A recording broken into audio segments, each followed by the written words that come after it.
Hello friends, welcome to my channel. இன்றைக்கி நம்ம prawn egg fried rice எப்படி செய்கிறதுன்னு பார்க்கலாம். ரொம்ப சிம்பிளாக சட்டுன்னு செஞ்சிடலாம். வாங்க எப்படி செய்கிறதுன்னு பார்க்கலாம். இன்றைக்கி நான் பேன் வச்சு ஒரு 4 எக்கை நல்லா அடித்து இப்படி சேர்த்துக்கிறேன். 2 டேபிள் ஸ்பூன் எண்ணெய் சேர்த்துருக்குறேன். இதை நம்ம நல்லா இதில் மிக்ஸ் பண்ணி உதிராக பண்ணி நம்ம இதை ஒரு பவுலுக்கு எடுத்து வச்சுக்கலாம். கொஞ்சோண்டு உப்பு சேர்த்துக்கலாம். சேர்த்து இதை நல்லா மிக்ஸ் பண்ணி பாருங்கள், இப்படி எடுத்து வச்சுக்கலாம். இப்போ அதே பேனில் நான் ப்ரான் 1 கிலோ எடுத்துருக்குறேன். அதை நல்லா வாஷ் பண்ணி இதை சேர்த்துக்கலாம். நம்ம இப்போ இதையும் நல்லா நம்ம எண்ணெயில் வறுத்து விடலாம். கொஞ்சமாக உப்பு சேர்த்துக்கலாம். நம்ம ஆல்ரெடி எக்குலேயும் சேர்த்துருக்குறோம். 2துலேயும் சேர்க்கும்போது பார்த்து சேர்த்துக்கலாம். இப்போ இது ஒரு 5 நிமிஷம் நல்லா பெரட்டிட்டு மூடி போட்டு வைக்கலாம். ஒரு 5 நிமிஷம் இது வேகட்டும்.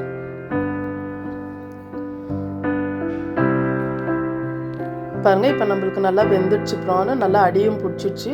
எண்ணெய்லாம் நல்லா பிரிஞ்சு மேலே வந்துருக்கு பாருங்கள். இப்போ இந்த டைமில் இப்போ நம்ம இஞ்சி கட் பண்ணி வச்சுருக்கிறேன். நான் பொடியாக ஒரு பீஸு அதை சேர்த்துக்கலாம்.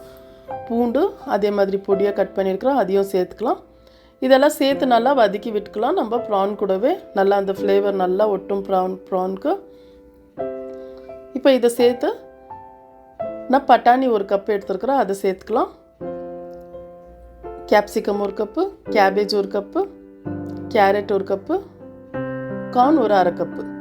இதெல்லாம் சேர்த்து நல்லா மிக்ஸ் பண்ணி விட்டுக்கலாம். இப்போ நம்ம சேர்த்துருக்கிற காய் கூட நம்ம ப்ரானை இன்னும் கொஞ்சம் நல்லா ஃப்ரை ஆகட்டும். இப்போ நம்ம சாஸ் சேர்த்துக்கலாம்.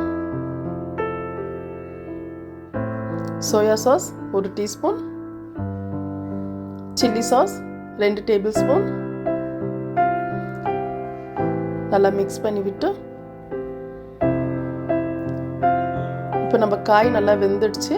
இப்போ நம்ம சாதம் நல்லா உதிராக வடித்து வச்சுருக்குறோம், அதை சேர்த்துக்கலாம். நம்மளுக்கு எவ்வளோ வேணுமோ அவ்வளோ.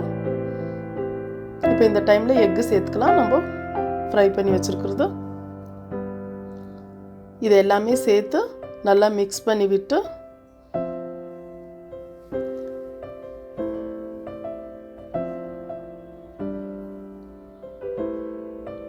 பாருங்கள், நம்ம prawn egg fried rice ready ஆயிடுச்சு. இப்போ கொஞ்சம் லேசாக பெப்பர் தூள் சேர்த்துக்கிறேன், ஸ்ப்ரிங் ஆனியன் கொஞ்சம் சேர்த்து இப்போ நம்ம சர்வ் பண்ணிக்கலாம். நம்ம ஹோட்டல் ஸ்டைலில் prawn egg fried rice ready பண்ணிட்டோம். ரொம்ப டேஸ்ட்டாக ரொம்ப அருமையாக இருக்குது. சட்டுன்னு செஞ்சிடலாம். நீங்களும் ட்ரை பண்ணுங்கள். அவ்வளோதான் ஃப்ரெண்ட்ஸ். நான் போடுற வீடியோ உங்களுக்கு பிடிச்சிருந்தா சப்ஸ்கிரைப் பண்ணுங்கள். நீங்கள் சப்ஸ்கிரைப் பண்ணால் தான் என் வீடியோ உங்களுக்கு உடனுக்குடன் வரும்.